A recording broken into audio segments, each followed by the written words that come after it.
statistik ketiga. Stunting di Indonesia sudah 24-25%. Artinya 1 dari 4 bayi yang lahir dia akan kekurangan kemampuan berpikir karena otaknya menyusut 25% di masa formatif years ini. Anda bayangkan? Saya ulangi statistiknya ya. Setiap malam ada 16 juta orang Indonesia tidur dengan perut kosong dan pagi-pagi nunggu BLT.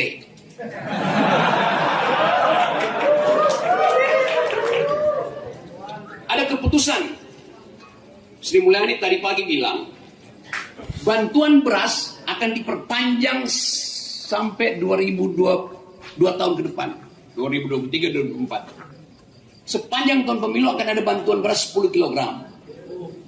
Artinya kalian nanti di gang-gang itu akan ada petugas datang bawa beras 10 kg dan logo seorang bocah nakal. Pasti itu terjadi. Kemarin malam subuh-subuh ratusan truk ngangkut baliho Gibran sepanjang Banyuwangi, Jember. Sudah rapi, tinggal dipasang. Anda lihat nanti betapa seragam bentuk baliho itu dan rapi. Tadi saya lihat ada banyak baliho tapi nggak rapi. Itu artinya dipasang oleh relawan, dipasang oleh orang kampung pakai bambu biasa. Anda bayangkan dalam 1 minggu ini akan penuh dengan baliho yang rapi. Siapa yang pasang itu? Pasti orang yang berseragam rapi.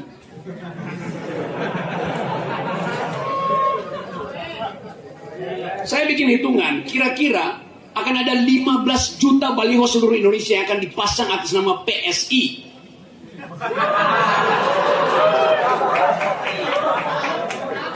Untuk wajah seorang bocah. Ini serius. Ada berapa jumlah anggota PSI? Bayangkan. Lebih banyak baliho daripada anggotanya.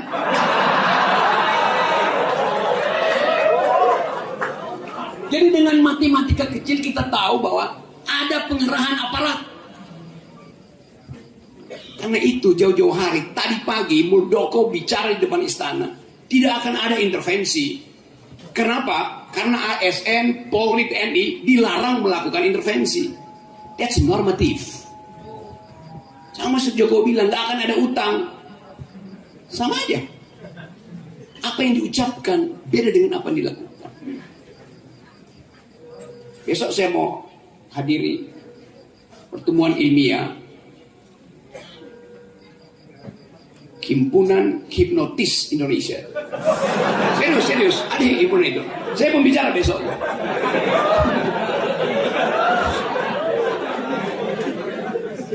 Kalau mau ikut ada daftar, tapi bayar 300.000 tuh, mahal. Jadi besok kantong gue akan penuh nih. Ntar saya bagi BEM buat bikin baliho tadi. Saya ulangi pembicaraan malam ini ya.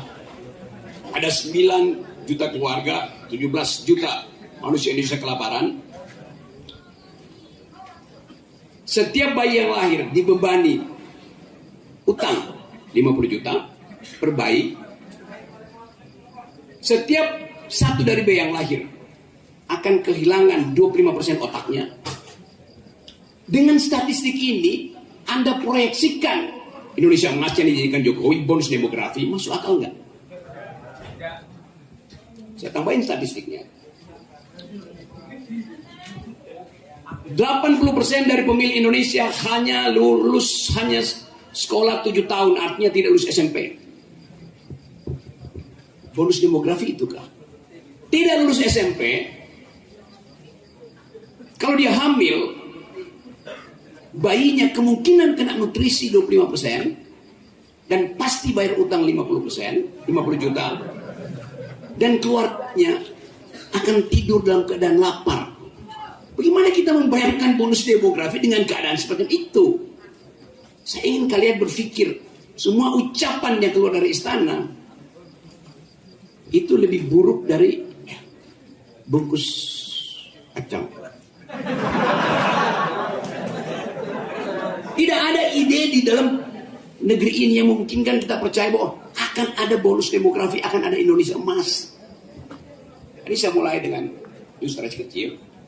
PSI itu didirikan untuk menampung aspirasi anak muda. Pada waktu didirikan, Grace Natali telepon saya. Bang Rob, boleh nggak kasih kuliah?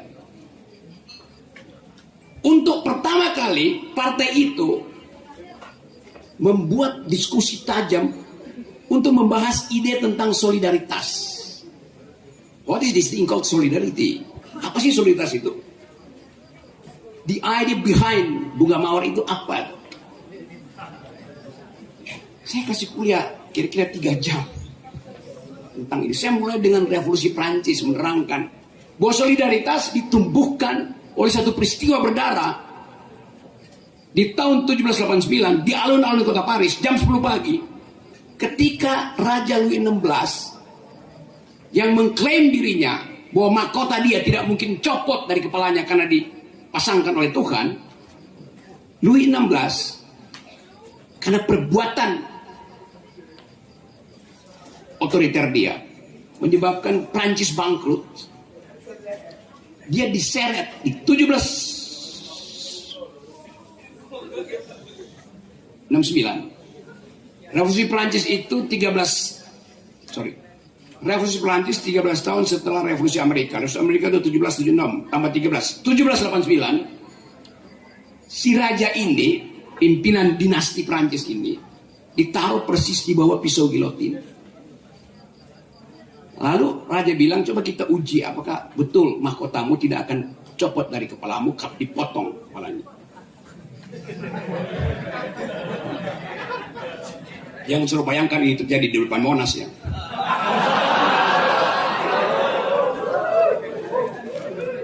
Dalam 2 detik, 1, 2, tak.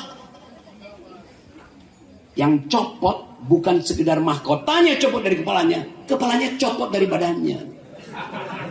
Itu pertanda pertama demokrasi itu. Bahwa suara rakyat adalah hukum tertinggi. Vox populi suprema lex. Tidak perlu tunggu Mahkamah Konstitusi untuk memutuskan bahwa Raja Louis XVI telah mengkhianati kedaulatan rakyat. Itu peristiwa pertama dalam sejarah kita belajar tentang demokrasi, bahwa demokrasi adalah hak rakyat untuk memulihkan kedaulatannya. Lalu kita belajar tema Revolusi Prancis yang saya kira menjadi tema dari BEM, karena BEM kabinet apa, coba balik sebentar. Ya coba lihat absen supaya ada bukti. Lambat.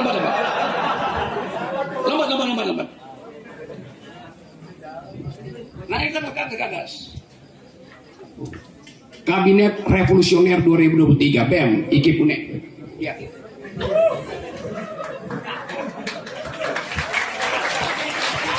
Nama kamu siapa nama kamu? Hah? Zulfan.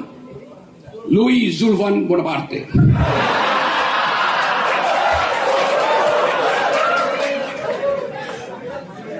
Zulfan adalah saksi imajiner saya yang melihat putusnya Raja Louis XVI. Saksi imajiner. Saya membayangkan Zulfan ada pada waktu itu. Dan dia mengingatkan kembali tentang pentingnya perubahan politik yang revolusioner. Apa itu perubahan revolusioner? Perubahan kualitatif. Revolusi artinya perubahan dari suatu kualitas pindah pada kualitas yang lain. Ada anak fisika nggak? Anak kimia nggak? Namanya anak kimia. Perubahan kualitatif itu namanya perubahan kimiawi. Perubahan kuantitatif namanya perubahan fisika. Perubahan fisika masih dibolak-balik. Perubahan kimiawi nggak bisa tuh. Sekali dia pindah, dia berakhir di situ. Tidak ada reaksi kimia yang bisa dibolak-balik. Tapi kalau saya pukul metal itu secara fisika, dia bisa jadi pipi, tapi saya bisa bentuk lagi dia jadi. Itu bedanya. Jadi perubahan Revolusioner selalu bersifat kualitatif, berubah kualitasnya. Perubahan fisika, perubahan kuantitatif, bentuknya berubah. Oke ya, ini kuliah sedikit tentang dasar-dasar berpikir kimia. Saya ulangi.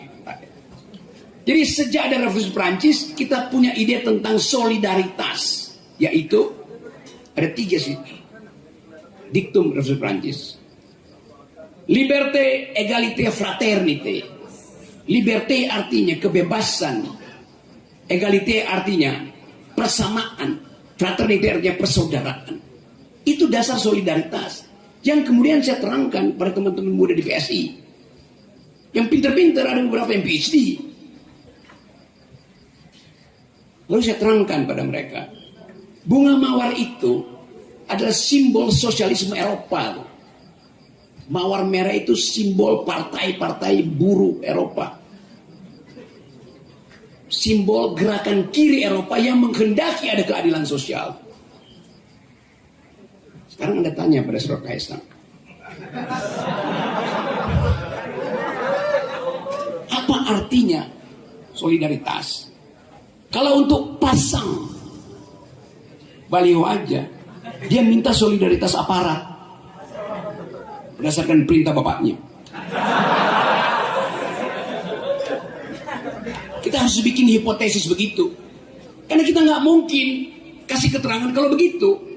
15 juta baliho yang akan dipasang di seluruh Indonesia dipasang oleh Bandung Bondowoso apa? Seluruh jin tomang ditambah dengan tuyul ancol gak bakal mampu masang 17-15 juta baliho. Jadi pasti ada pengerahan aparat. Itu logikanya. Gak usah tanya lagi yang begitu. Dengan mudah kita tahu berapa banyak anggota PSI yang mampu pasang itu. Anggota PSI cuma di kota-kota besar sedikit. Saya balik pada tadi. Seorang pemimpin dia mesti mengerti simbol solidaritas, arti bunga mawar. Tanya pada Kaisang. Karena itu saya dapat berita bahwa akan ada kongres luar biasa di PSI untuk mengganti simbol bunga mawar. Akan diganti dengan kulit pisang.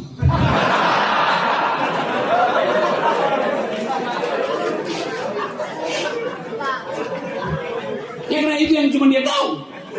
Oh saya nggak ngibul nih. Saya bikin thought eksperimen. Eksperimen di kepala. Di dalam logika, metodologi biasa itu orang bikin thought eksperimen. Supaya terhindar dari delik. Ya saya bisa buktikan ini, saya punya kemampuan metodologi, saya mengajar metodologi, logika 20 tahun di UI. Jadi saya bisa buktikan bahwa cara berpikir semacam ini diperlukan justru karena tidak ada keterangan resmi tentang keadaan politik. Itu masalahnya. Nanti dianggap Rocky Gerung nyebar hoax. Rafi Harun, semua kita nyebar hoax. Datanya Anda gak punya. Sekarang saya tanya, data kalian mana para menteri? Saya dituduh sekarang tersangka karena dianggap menyebar data palsu tentang jumlah pemain sawit, tentang produksi sawit, tentang masalah sawit. Rocky Gerung nggak tahu datanya. Sekarang tanya pada Departemen Pertanian, tanya pada Perdagangan, tanya pada Asosiasi Sawit, mana datanya? Beda-beda. Artinya nggak ada data. Sekarang Anda boleh ngibul sebetulnya, nggak ada soal, nggak akan ditangkap. Karena pemerintah nggak pernah punya data. Data yang dia bikin hari ini adalah Indonesia, generasi kita, generasi Anda akan tumbuh pendapatannya 4 kali lipat di 2030 ke 2045. Kita senang.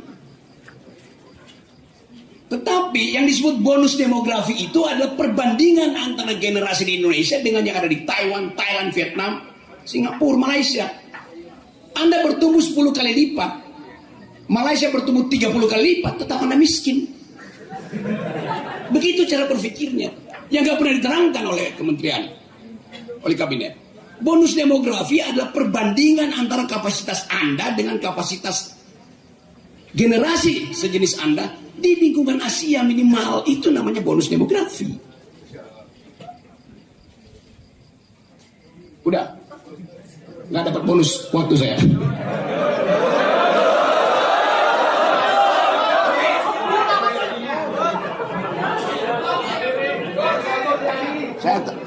Saya teruskan nanti dalam tanya jawab. Tetapi yang saya mau ingatkan adalah bahwa ini era di mana kebohongan itu menular ke semua orang. Ditipu oleh statistik. Dengan cara itu pemerintah ini mengatakan bahwa kami bisa menuntun Anda sampai di 2045 dan menjadi generasi penerus bangsa. Tapi dari peristiwa di MK kemarin itu menunjukkan bahwa kita sebetulnya bukan maju ke 2045, tapi kembali ke 1645. 500 tahun ke belakang. Ketika feodalisme masih menguasai bangsa ini. Ketika pemilihan raja di Jawa tidak didasarkan pada surat suara,